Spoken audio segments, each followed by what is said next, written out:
Welcome to another episode of the Manufacturing Executive Podcast. This show is being brought to you by our sponsor, Cadenas Part Solutions. I'm Joe Sullivan, your host and a co-founder of the industrial marketing agency Ep26. There are some things about running or managing a business that sound plain intimidating until you just get your hands dirty and start doing it. And one of those things is expanding your business into international markets. All of a sudden, you're faced with new challenges that you haven't necessarily dealt with before. From language barriers and time zone differences to international logistics and dealing with customs. Well, my guest today is someone who's been through all of that and is still standing to tell his stories. So let me take a moment to welcome Ashley Madray to the show today. Ashley is the principal and executive vice president of Gas Innovations, a producer, purifier, and packager of specialty gases based in Houston, Texas. Ashley has over 40 years of experience in industrial specialty and hydrocarbon gas businesses.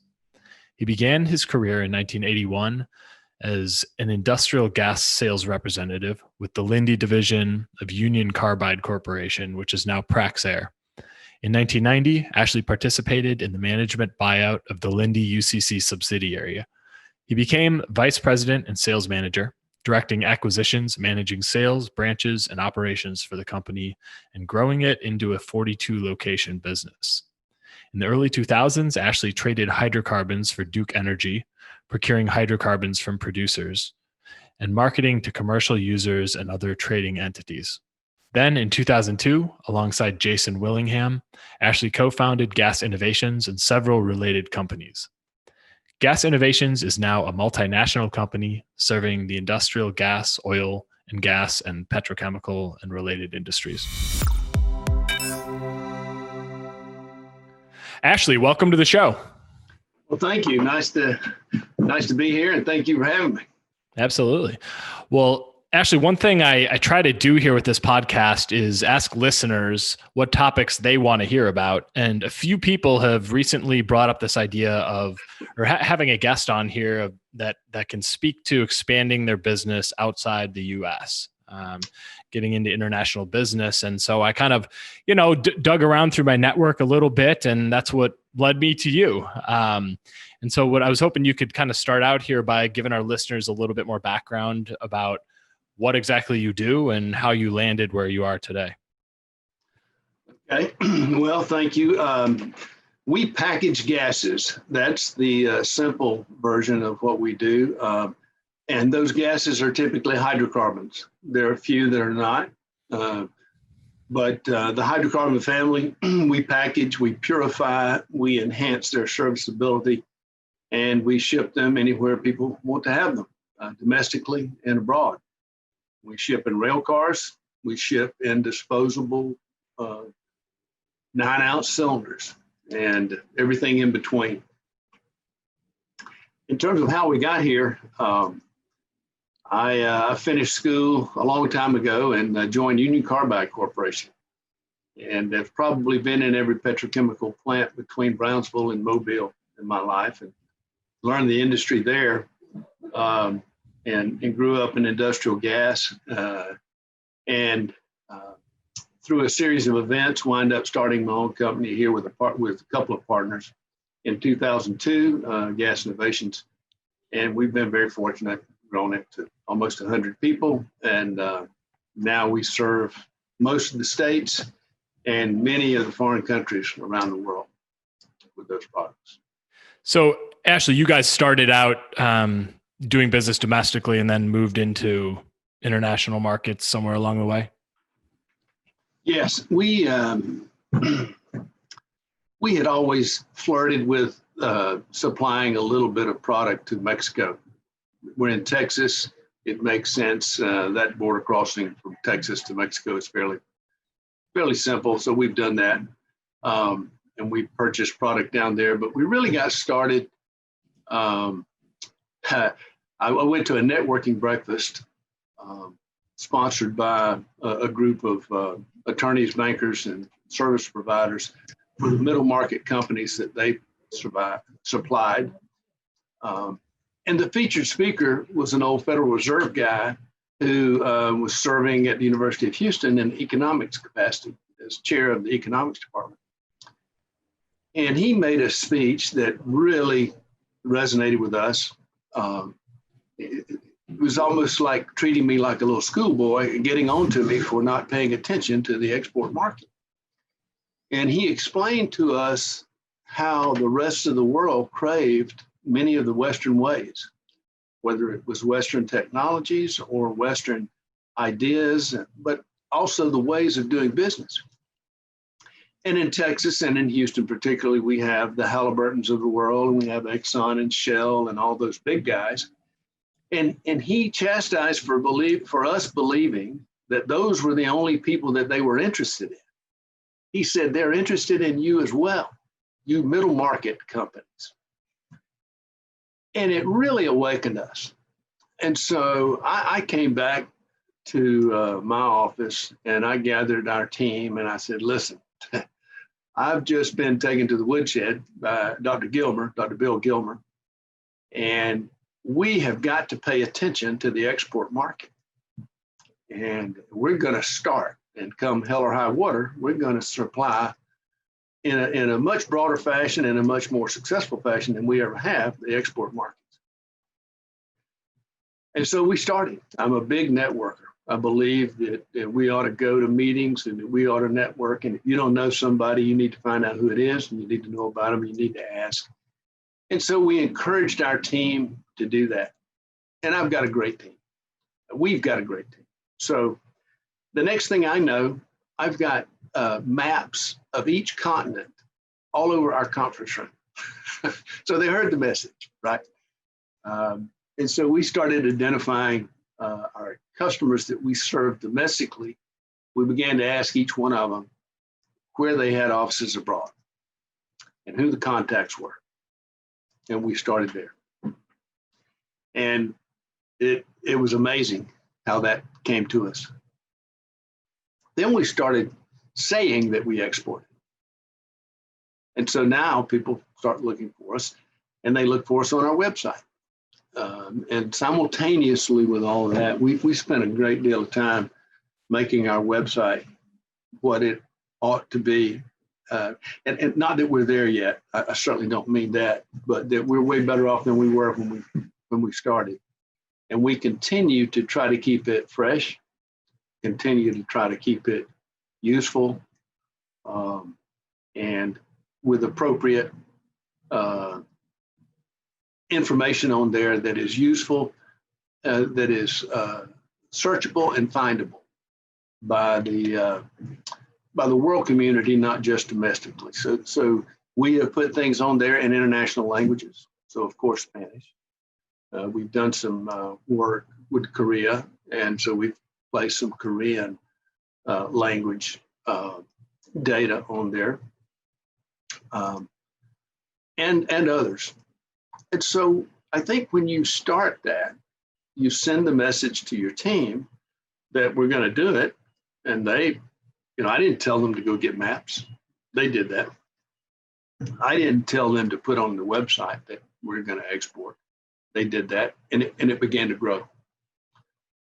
And as it grew, then we delved deeper and began to make calls, and then we began to travel internationally.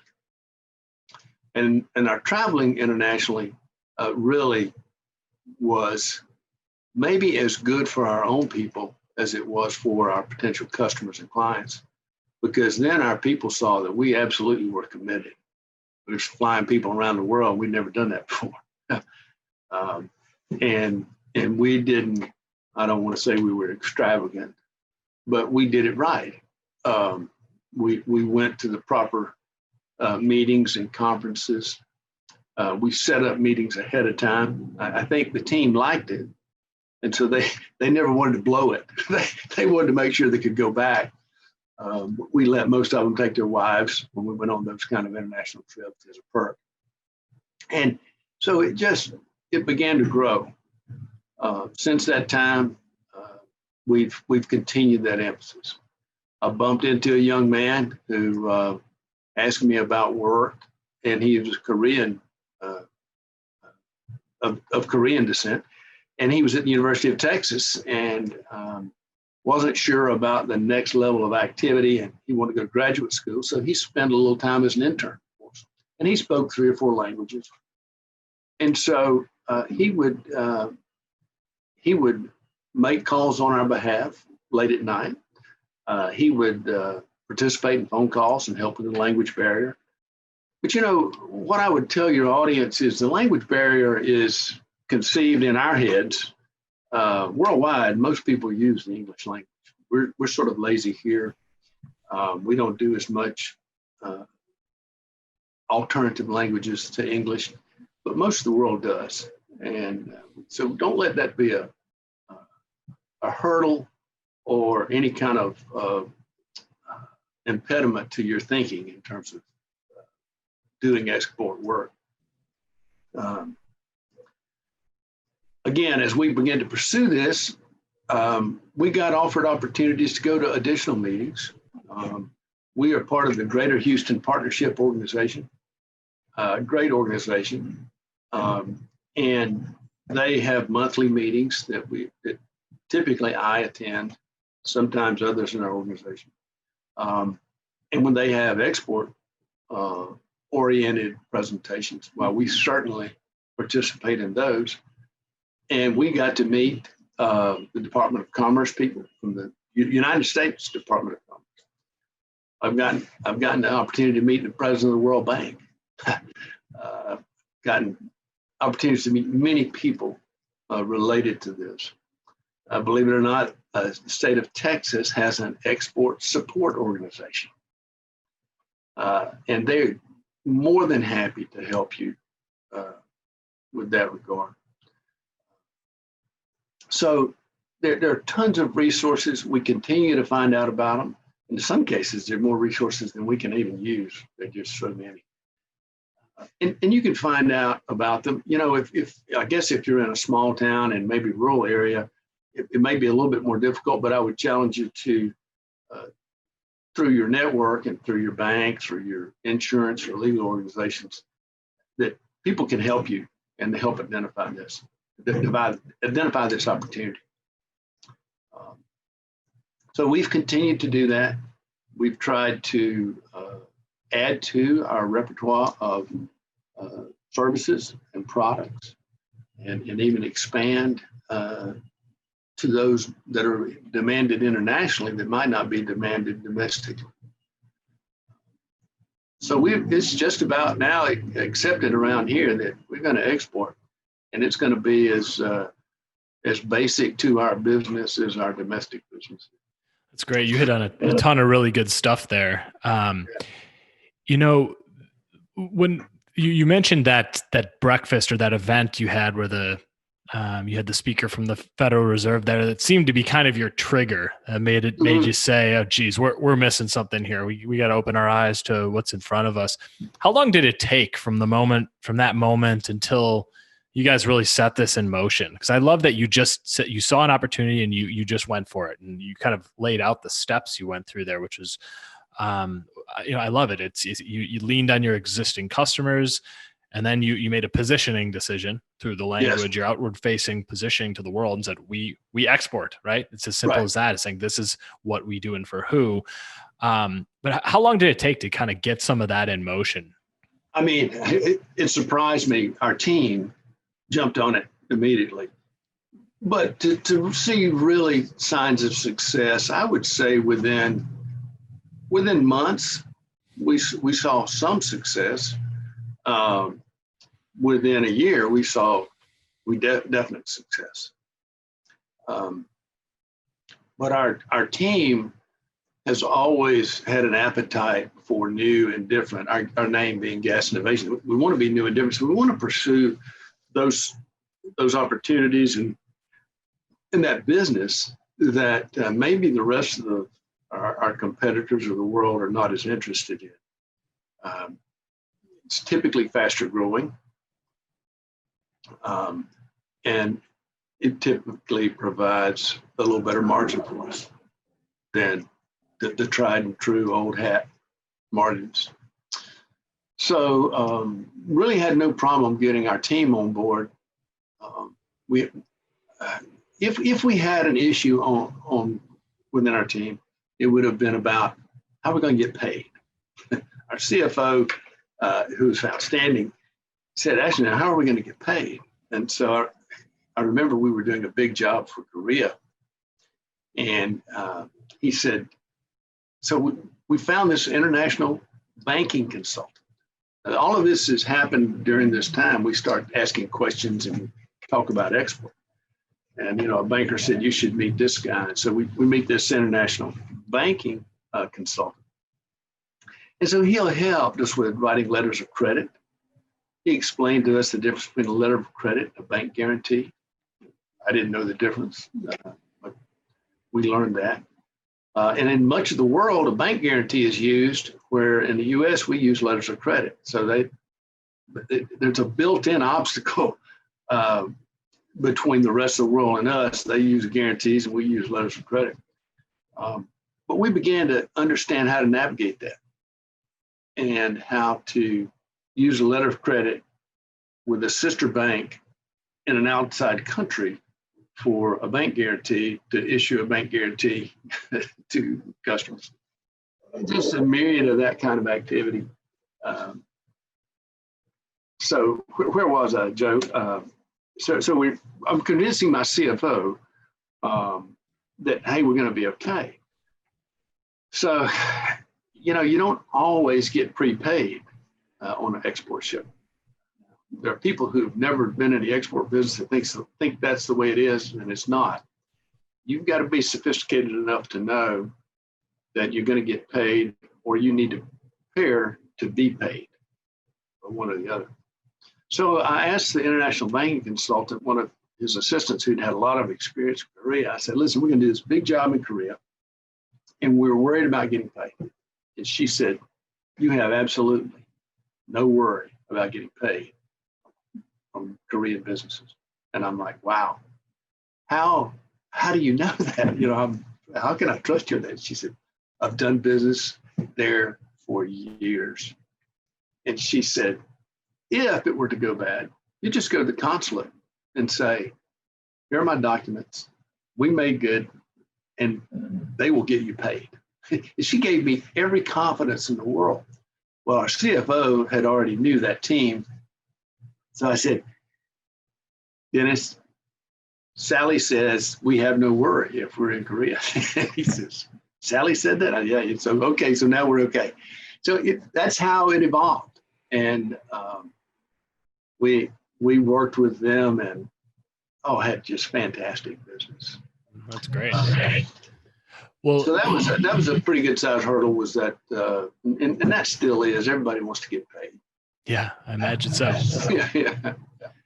Well, Ashley, you talked about, a couple challenges, maybe the language barrier isn't such a big challenge, as you mentioned, time zone differences. I'm thinking of what are the things that are probably running through someone's head as they listen to this episode and think, well, what about this? And what about this? Are there other challenges you had to sort of figure out along the way and deal with, related to, say, logistics or customs or, anything else? What are some of the things people need to be thinking about and, that you've encountered?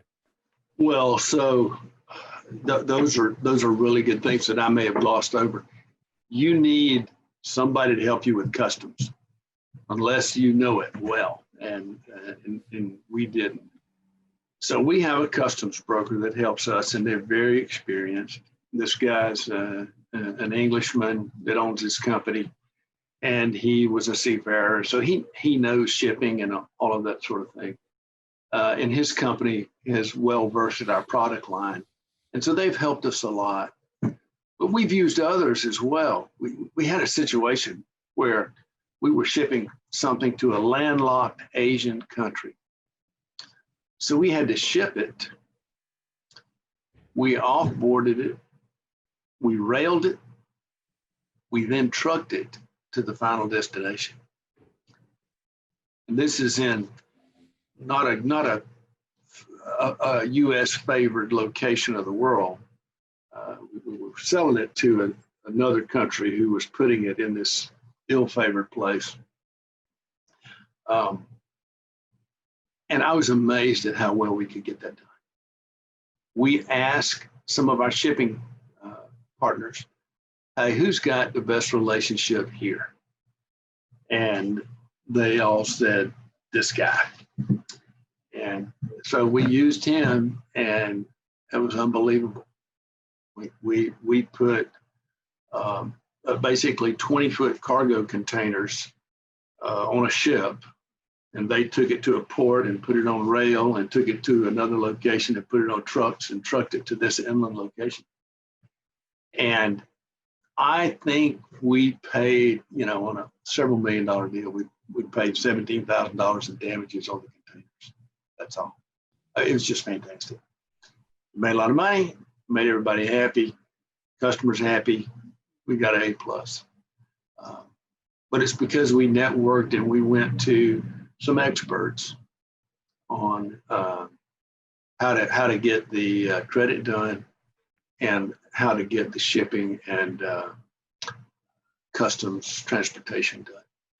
So it seems to be a recurring theme here that, you need to surround yourself with a lot of really smart people who are experts in various elements of doing business internationally, and really just ask a lot of questions, lean on your network. I mean, it's kind of 101 stuff, but if you're surrounded by good people and you just kind of put yourself out there and put in the work to, to build that network, sounds like that's the way to go, huh?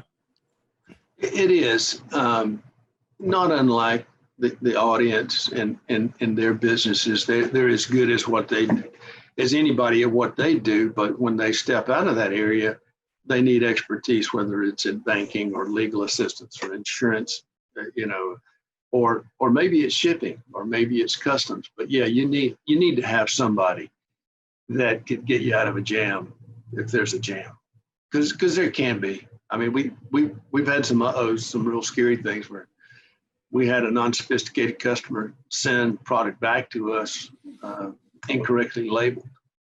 And that's a big no-no at the ports, particularly if things are flammable.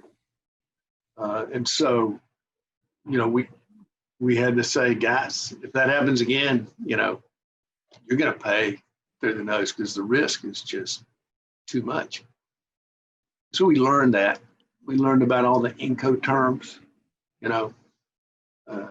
Incoterms are terms that are used consistently in the international trade for shipping terms and shipping responsibilities. So we've learned all that. We keep those posted on our website, and well, maybe not on our website, but we keep them posted with all of our people. They all know them. But you definitely need to have some expertise. I don't think we should all be counted on to know the rules and regulations of a ship or an offload into Port of Busan, Korea. We're just not going to know that. So actually, what's been the impact of making this decision to start doing business internationally been on your own business? Well, it's been very positive. Our business has grown. We've identified new markets and new opportunities, and I think we'll continue to grow, maybe faster than we would have without that. So the impact has been very positive. It's also been encouraging for our team. They've enjoyed it and they feel good about it. It's like a new success. So there have been multiple benefits to doing this. Good to hear. What advice would you give any manufacturing leaders who are listening right now who, like you did, somewhere along the way there, who see an international opportunity, but they're feeling maybe a little intimidated, but they also don't want to waste any time? Where should they start? I just start with who I know. I start my network and asking those people who may know. But you can also ask your government officials if they have anything, because they so want to ship product outside of our country, federally and on a statewide basis. They encourage and want to support that. There may be free programs to help you. the state of Texas and the Department of Commerce have free programs for sure. I don't know about the other states where other people might be, but there are people that want to help get products exported from our country. They want to improve the labor rate here, improve employment. They want to do all of those things. So there's a world of help. Hey, you're not on your own out there. No, you really aren't. Yeah. You really aren't. And read about it. I mean, I think, I'm challenging our guys to read. So we follow all the periodicals for our industry and for industry related to us. So, whether it's the satellite industry or whether it's the electronics industry, food processing industry, pharmaceutical industry, all these industries we're following. And so we're looking for those export opportunities because they may have a hard time getting things. Well, Ashley, is there anything I didn't ask you that I should have, or that you'd like to add to this conversation? I think potentially it could be much easier than people think it is. When I talk about export with most people, they sort of have an aha moment, and most don't realize that it is not as difficult as maybe they all first thought. Many people think, well, gosh, how many people speak Korean at your facility? Well, nobody. We did have an intern for a while. How many people speak, Portuguese or German, or Russian, or Japanese, or, whatever. And I said, well, not really. We have a few that speak a few different languages, but not much. Well, don't you need that? No, you don't need that. I mean, we've translated letters using the internet. We use simple words and not euphemisms or phrases. You can't. I'm not sure you can use "how y'all doing" and get by with that in a translation for Japanese. But there are many tools on the internet to help you get that done. So I would encourage people to be open-minded. And commerce is alive and well across the world, not just here. And people are just like Americans. They want to sell more. They want to improve their standard of living for their families, and they like being successful. They don't always work as many hours as we do in many parts of the world. In other parts of the world, they work more. But I say the hardest step would be the first one. Well, Ashley, this was a great conversation today. I really appreciate you taking the time to do this. Can you tell our audience how they can get in touch with you and where they can learn more about Gas Innovations? Sure. We're at gasinnovations.com, and you can call us anytime. My cell phone number is on that website. You can call that. My email is on that website, as are all of our 88 employees. We are available, and we want to be responsive. And if I can help anybody, I'd love to do that. But I appreciate you having me be a part of this. It's intriguing to me. It's interesting, and it's responsible. How's that? So I think it's great. Good way to put a bow on it. Yeah. Well, Ashley, really appreciate you once again for joining here. And I'd like to say thank you once again to our sponsor, Cardenas Part Solutions, for helping make this episode possible. So, Ashley, I guess for now, that'll do it. Thanks for joining. Thank you for having me. As for the rest of you, I hope to catch you on the next episode of The Manufacturing Executive.